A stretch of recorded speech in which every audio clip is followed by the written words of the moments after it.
Halo Sobat Trader. Sobat Trader mungkin ingin mengetahui mengapa dolar Amerika Serikat begitu superpower di seluruh dunia.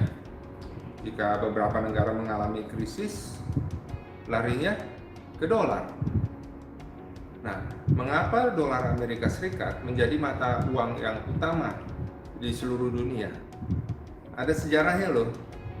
Jadi waktu Perang Dunia selesai, banyak negara Eropa mengalami masalah keuangan, ya, hancur, ya. Perang Dunia Kedua antara Jerman dan negara sekutu itu merusak banyak fasilitas umum, ya, baik itu di Inggris, di Prancis, Polandia, semua negara, ya, termasuk Jerman sendiri.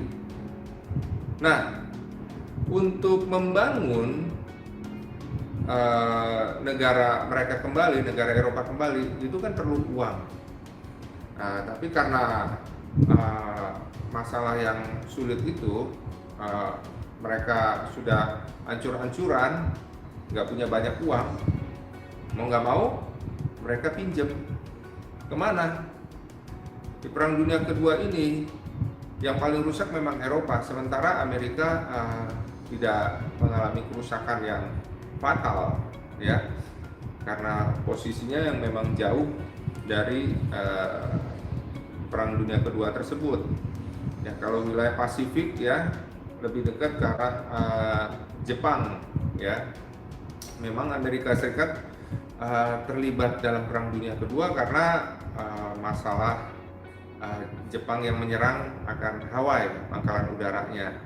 Nah, dalam Perang Dunia Kedua ini, ya, karena negara Amerika ini kondisi di negaranya masih baik, manufaktur, fasilitas umum, segala sesuatunya, ya, jadi nggak banyak dirugikan dari Perang Dunia Kedua.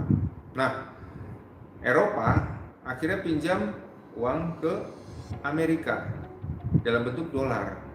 Nah, sebagai penggantinya Uni Eropa, ya, bukan Uni Eropa, ya, Eropa, ya, negara-negara sekutu dari Amerika Serikat dalam Perang Dunia Kedua menjaminkan emas ke negara Amerika. Nah, itulah makanya dolar Amerika patokannya ke emas. Ya, waktu tahun 2008 Amerika mengalami krisis, makanya gold terus mengalami kenaikan, ya, dari sekitar 800-an itu sampai ke 1920, ya. Bahkan saat pandemi ini, ketika Amerika juga mengalami masalah karena pandemi COVID, ekonominya sampai minus 32%, yang terjadi adalah apa? Emas pecah rekor lagi. Rekor tahun 2011 terpecahkan di tahun 2020 ini. Itu karena dolar dikonversikan ke emas. Ketika Amerika mengalami kesulitan, akhirnya emas mengalami kenaikan. Nah, untuk beberapa negara, ya, karena masalah hutang tadi, ya, akhirnya mereka sepakat dalam suatu perjanjian bahwa dolar Amerika Serikat ini dijadikan mata uang utama. Tujuannya adalah nanti kalau sudah membaik, ya, mereka, negara-negara Eropa juga membayar hutang dalam bentuk dolar Amerika, ya kan, emas tadi hanya sebagai penjamin. Nah, sehingga dolar Amerika akhirnya tersebar sampai ke seluruh dunia saat ini.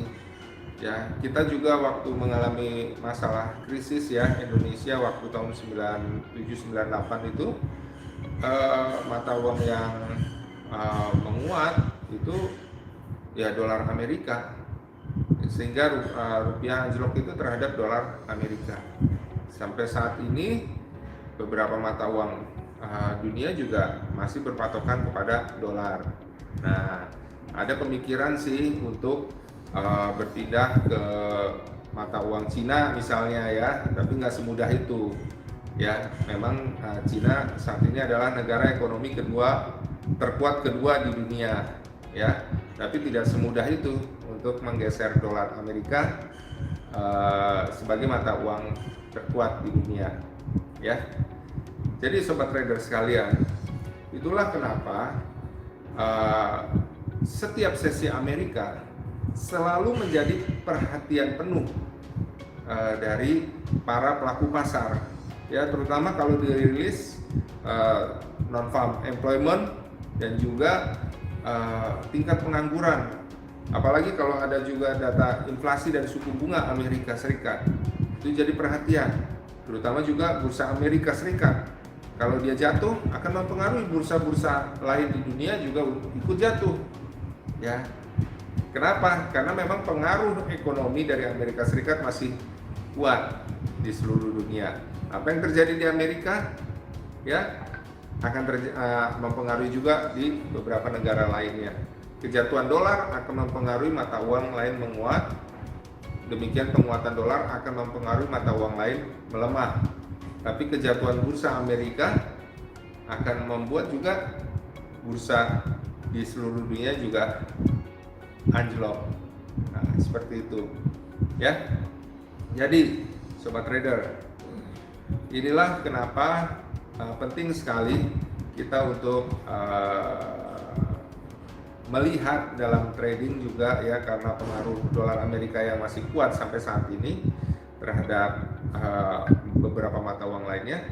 Kita perlu mencermati setiap sesi di Amerika, terutama sekarang kan mau diadakan Pilpres ya tanggal 3 November. Nah, ada puling-puling nih ya. Nah, itu juga perlu kita perhatikan mana yang lebih unggul, apakah Biden ataukah Trump, seperti itu. Ada juga cuitan-cuitan Trump. Nah, itu cuitan Trump itu bisa mempengaruhi pergerakan pasar juga, seperti itu.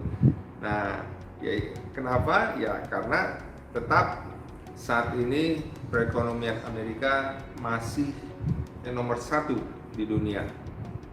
Nah, ini yang tidak diinginkan Trump untuk untuk Cina menyusul Amerika, makanya terjadi perang dagang ya. Itulah yang perlu kita cermati tiap-tiap hari ya, bahwa dolar Amerika sampai saat ini masih menjadi masih berpengaruh pada mata uang lainnya, sehingga waspadai tiap-tiap sesi Amerika ya, akan terjadi perubahan-perubahan drastis, terutama menjelang Pilpres Amerika Serikat. Nah, sobat trader, saya lebih anjurkan untuk saat ini ya, karena menjelang Pilpres ya, perhatikan trading, lebih baik hindari sesi Amerika ya, lebih baik trading di sesi Asia dan sesi Eropa. Kalaupun memang terpaksa, jangan trading saat ada berita-berita atau data-data yang sangat kuat pengaruhnya. Nah, itu bisa membuat saat terjadi pergolakan harga, kita bisa salah untuk mengambil keputusan. Jadi demikian sobat trader mengenai sejarah dari penguatan sejarah dolar Amerika Serikat, pengaruh dolar Amerika Serikat terhadap mata uang lainnya ya, karena